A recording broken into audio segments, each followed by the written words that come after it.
transformações, tá?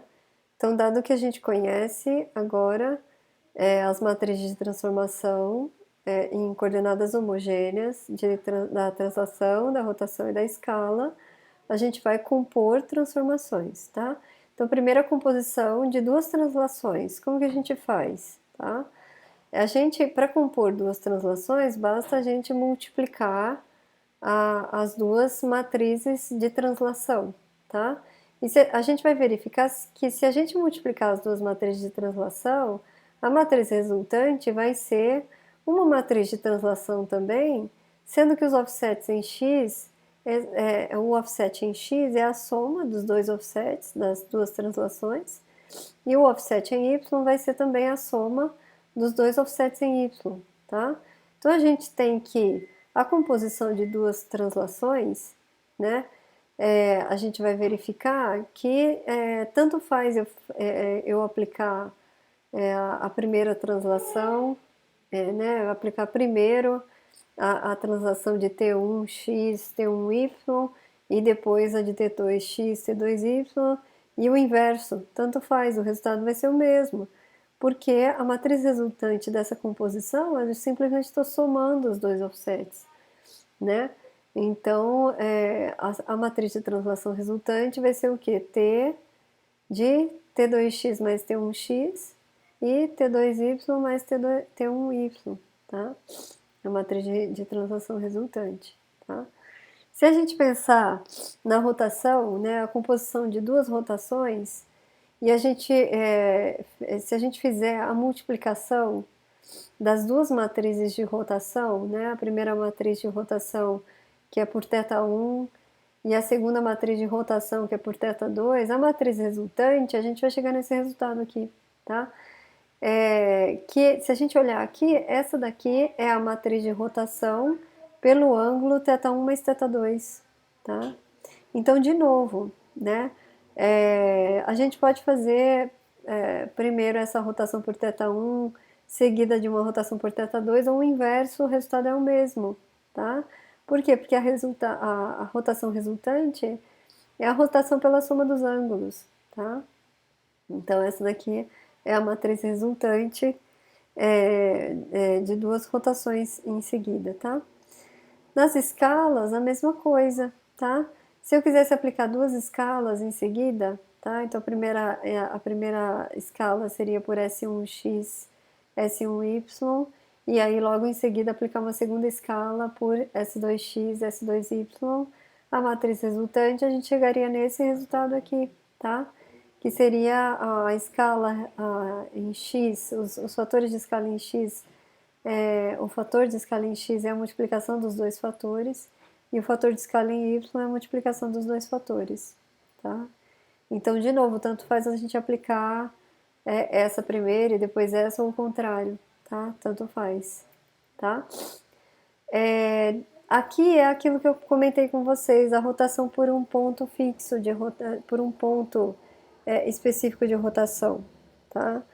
Então, se a gente quisesse fazer a rotação, fazer o objeto rotacionar em torno de si mesmo e não em torno da origem, o que a gente precisaria fazer? A gente pode aplicar essa rotação dessa forma aqui, tá? A gente leva o objeto para a origem, tá? Então, a coordenada do ponto de rotação é o ponto fixo que a gente quer, né? É o XR, tá? Então, a gente leva esse objeto para a origem, leva esse ponto para a origem, tá? Então, se é t menos 1, XR, YR, então os meus fatores, os meus offsets de translação, na verdade, são menos XR menos YR. Eu estou levando o ponto XR, YR para a origem, tá? Depois de levá-lo para a origem, a gente vai aplicar uma rotação, e aí, ao resultado, a gente aplica uma translação, levando o XR e YR de volta para aquela posição, tá? Então, quando a gente aplica essa translação, o XR e YR, né, a coordenada XR e YR passa a ser zero. Apliquei a rotação aplicada no ponto 0, 0, esse ponto continua sendo 0, 0, tá? E aí depois eu aplico uma translação por XR e YR, levando o ponto de volta para onde ele estava inicialmente, tá? Então, essa daqui é a rotação por um ponto específico, né? Em torno de um ponto específico que não a origem, tá? Então, vocês perceberam que a primeira transformação que é aplicada é a última especificada aqui. Isso aqui é muito importante, tá? Então, a gente vai multiplicar essa sequência de transformações por um ponto P aqui, tá? Então, a primeira transformação aplicada é a que está mais perto do ponto P, tá? Então, essa daqui é a primeira operação aplicada, seguida dessa rotação, seguida dessa translação, tá? Então, a sequência não acontece na ordem que a gente lê aqui, tá? A sequência de transformações acontece na ordem inversa aqui. Essa daqui é a primeira transformação, tá? E essa daqui é a transformação, aqui ele só traduziu, né, esse t menos 1, na verdade, então, é uma translação por menos xr menos yr, tá? Então é isso, movo o ponto de rotação para a origem, executo a rotação, movo o ponto de rotação para a posição inicial. A gente vai fazer isso daqui no OpenGL, vocês vão conseguir enxergar exatamente o que está acontecendo, tá?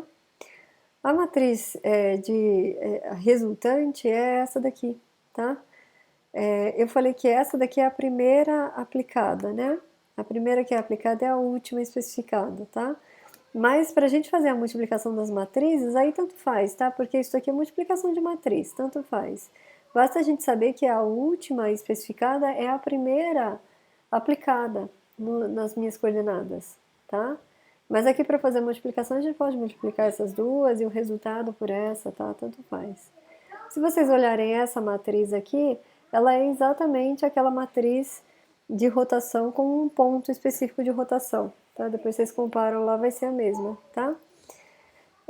A escala por ponto fixo é aquilo que eu falei para vocês. A mesma coisa, a gente faz uma translação levando um ponto xf, yf para a origem, tá? Aplica a escala e leva de volta, tá? Então, isso daqui vai fazer com que, se a gente quiser que o meu objeto aumente ou diminua de tamanho, mas se mantenha no mesmo lugar, a gente vai fazer isso daqui. Esse ponto que eu não quero que continue no mesmo lugar é esse ponto que tem coordenada xf, yf, tá? É ele que a gente vai levar para a origem, aplicar a escala e levar de volta, tá? A matriz resultante é essa, e aí se vocês compararem lá na escala, com um ponto fixo, é exatamente essa matriz, tá? E é isso, depois eu continuo.